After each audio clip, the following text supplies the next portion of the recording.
Thanks to everyone who have subscribed. If you have not, please do. And thanks for coming out here. I really appreciate you. Hello everyone. Just let you know that Buhari has appointed a new chief of staff, CSO for short.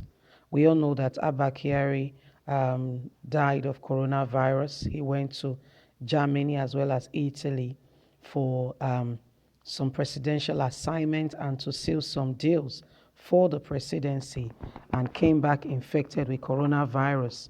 So many water went under the bridge, and we know that they said at some point he was in Lagos.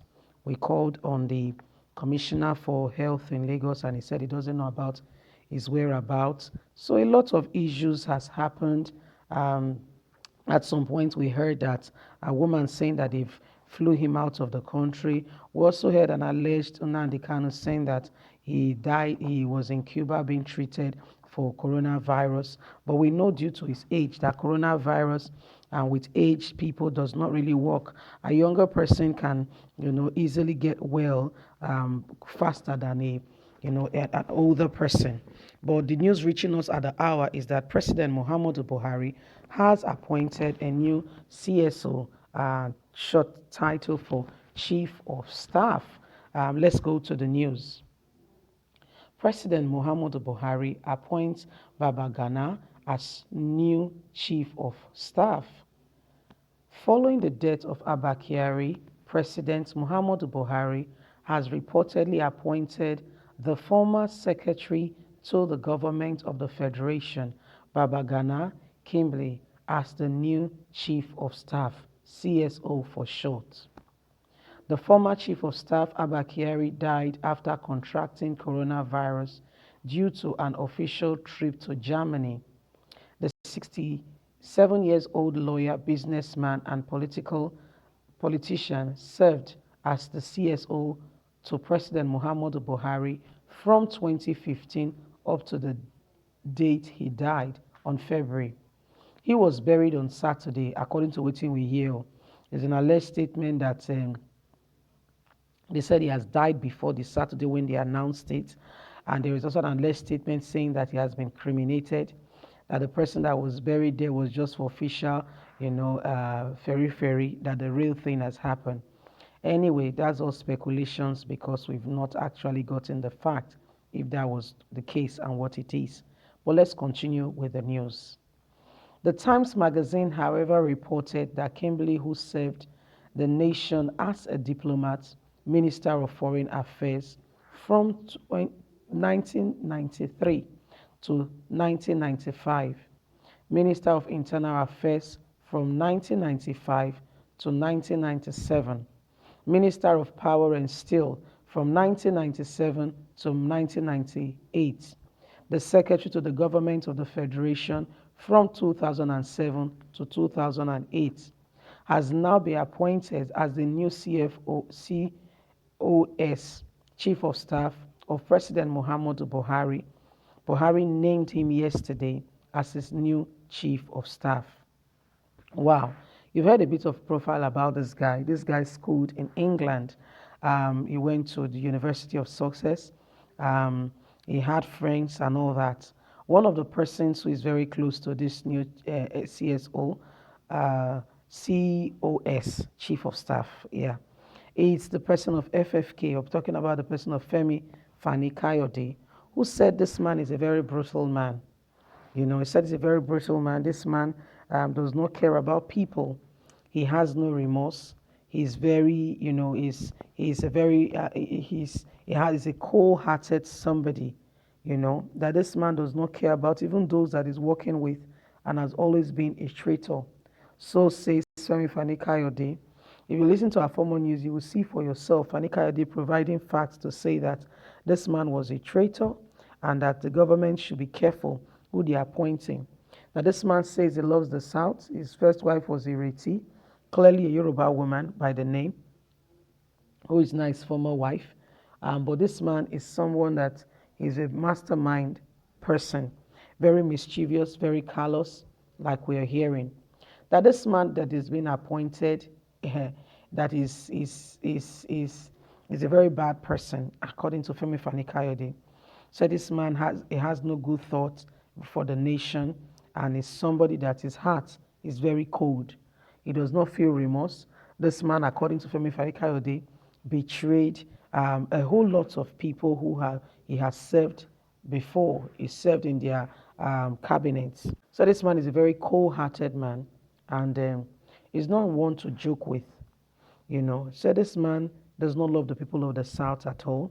And in fact, we don't know between him and ABBA KYARI. ABBA KYARI, we know, is a man of very little words, but was the brain and the masterminder and the one who spoke all the time for Buhari.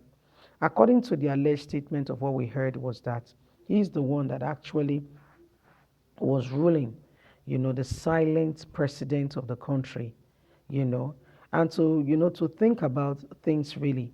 Did you know that Buhari did not attend his funeral? So that brings again to mind the alleged statement saying that it was not really him that was buried, that it was all an act, that the real person that was buried was actually been, the real person that died. There was a rumor by one Kemi saying that somebody very close to the presidency was dead, but he would give the presidency the honor of announcing it.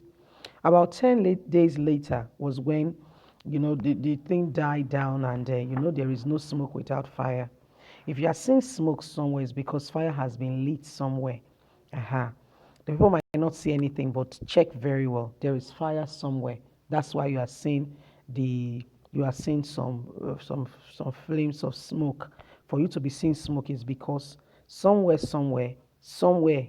along the line there has been fire. So it's only fire that results to smoke. Yes. So Femi Fani-Kayode now is talking about the new CSO, the person of Baba Ghana, that this man is a very brutal man. This man is not someone to joke with at all. That this man is schooled in England, and actually he's a spy, a British spy, to check out Nigeria and to check out the country. And he reports said this man was trained by MI16. Nigeria, we need to be careful, especially the government of Nigeria, because they just do things anyhow. They don't, if there is an alleged statement as this, one of the things I think should have been done was investigation. If this was done in England, in British, if somebody says somebody is a spy, they will go ahead and investigate to ascertain if really and truly that statement is true. But in Nigeria, nobody cares. Things just go. There is no audit. Nobody verifies. Everything just goes on like that, like that, like that. Listen, it ought not to be so. We have to do our homework. Anyway, now their business be that we will watch as the team play out. Just to let you know that a new CFO, a new COS has been appointed. I want to say here that please, Nigerians, let's look after one another, especially at this time of this coronavirus. Quick word to say, if you have not subscribed, please subscribe to us. Encourage us by subscribing. Don't forget to thumbs up for us, like and share. Click on the notification button so you can get all our latest news. We are here to keep you up to date with all that is going on in Nigeria and around the world. You have a voice, please use it. So I want to say here that whatever happens, Nigerians, remember that we look after one another, because the government, as we are saying, do they really care about the people of Nigeria truly, or they care about themselves? These are some of the questions we should be asking. And that's why this time of coronavirus is a time to actually look out for one another and to make sure that we look out for, our friends and family, and make sure that they are well preserved and they are okay. Your neighbors, please look out for them.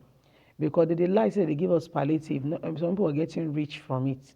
They are not really looking after the people. They are looking after themselves. Becoming richer and richer. But let us look out for people. Let us make sure that people around us are well looked after. Please ask a neighbor, have you eaten? Try to give somebody something. Encourage a family. Look after a family, please. People are suffering at this time. People, they die. One young boy of about how many years? Say about 10 years or so, fainted after not eating for about 7 days. So please, let's look out for one another. I cannot go and steal. I beg. This ought not to be, but when it happens, let's look out for one another. Thanks for listening. God bless. Don't forget to thumbs up for us and subscribe. Bye for now.